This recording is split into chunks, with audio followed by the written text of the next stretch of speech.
Olá, tudo bem com vocês? O nosso tema de hoje é Evangelho e Cidadania. Nós vamos falar sobre o Evangelho, a relação do Evangelho com a dignidade humana, os direitos humanos. O que o Evangelho tem a ver com os direitos humanos? Vamos ver nesse estudo.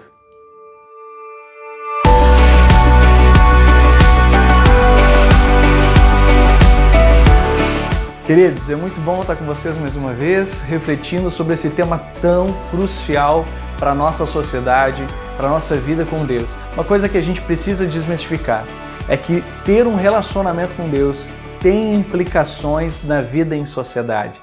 Não é algo privado, não é algo que diz respeito somente a mim como indivíduo, mas diz a mim como cidadão. Sim, senhor e sim, senhora. Por isso vamos refletir na palavra de Deus o que o Evangelho tem a dizer sobre os direitos humanos. E uma pergunta inicial que eu preciso fazer é: por que a gente é tão rápido a partir da nossa fé para confrontar questões a nível moral, como questões de sexualidade, questões que ferem a família e os relacionamentos, mas a gente tem muito tardio para ir ao encontro daquelas pessoas que sofrem pela falta de direitos humanos assegurados para ela.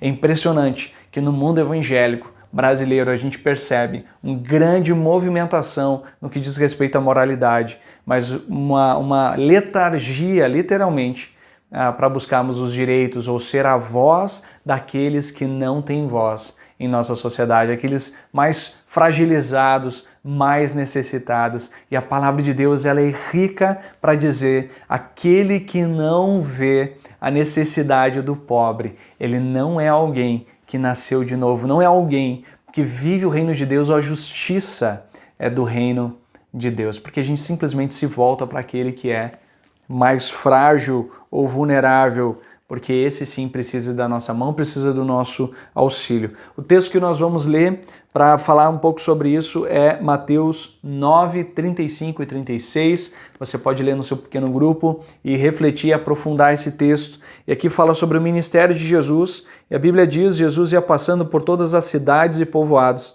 ensinando nas sinagogas, pregando as boas novas do reino e curando todas as enfermidades e doenças.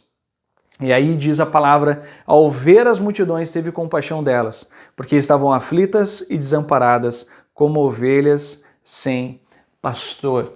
O ministério de Jesus, ele acontece em movimento. É no cotidiano da vida que o ministério de Jesus acontece. Por isso, Jesus ele não fica parado num lugar esperando as coisas virem até ele, mas ele vai ao encontro das pessoas. O ministério dele acontece no caminho.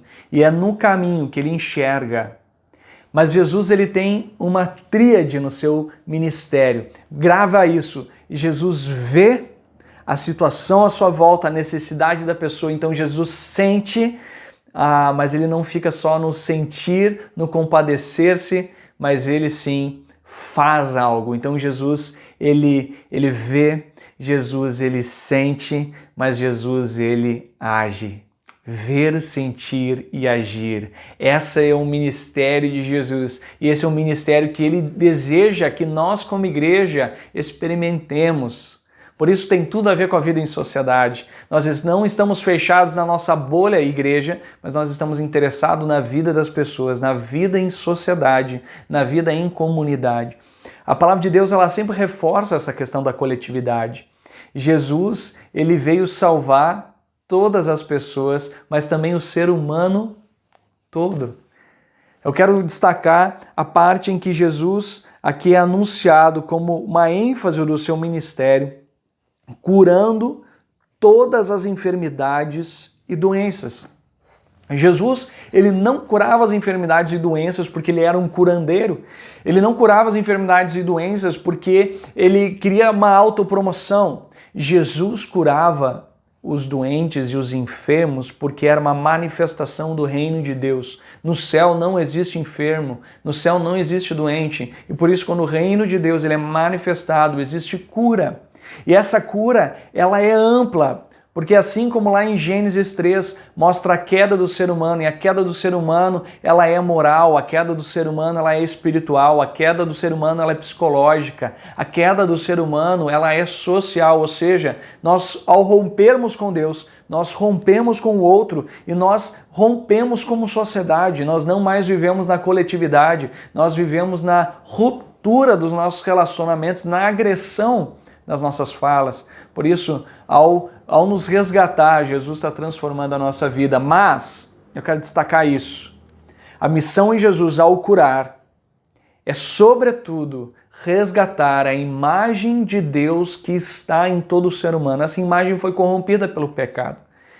E o pecado, ele gera tal forma uma deformação, uma distorção da imagem de Deus em nós, que acaba nos fragilizando totalmente. Eu contei isso num culto, a experiência que eu tive aqui na igreja, eu estava aqui nessa sala, nesse escritório, trabalhando, até que um policial chegou na minha janela com uma arma, com um revólver. Eu fiquei meio assustado, ele falou, você trabalha aqui? Eu disse, eu trabalho.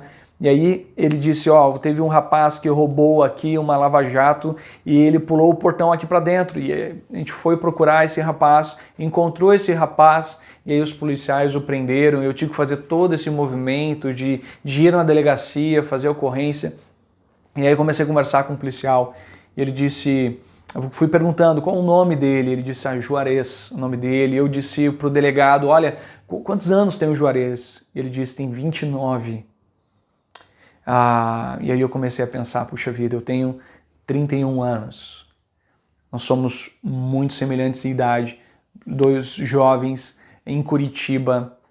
E alguns vão pensar, mas Bruno, o Juarez não trabalha, o Juarez é preguiçoso e você estudou, você trabalhou, você está numa comunidade incrível como a Comunidade do Redentor, porque você merece.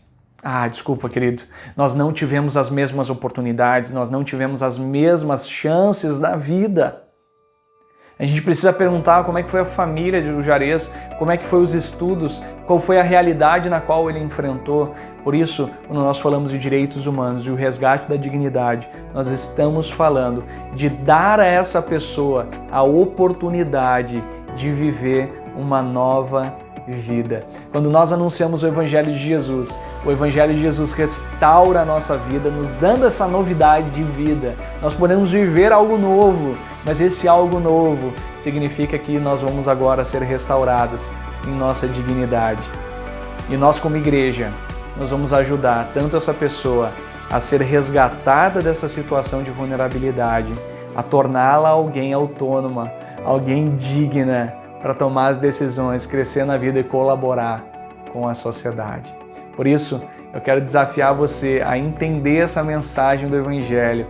Jesus, ele vê, Jesus, ele sente, mas Jesus também, ele age. Que Deus abençoe o seu pequeno grupo nessa reflexão e que vocês orem para que vocês possam agir no nome de Jesus, resgatando a dignidade do ser humano, para de fato dizer que é novidade de vida. Deus abençoe. Até a próxima.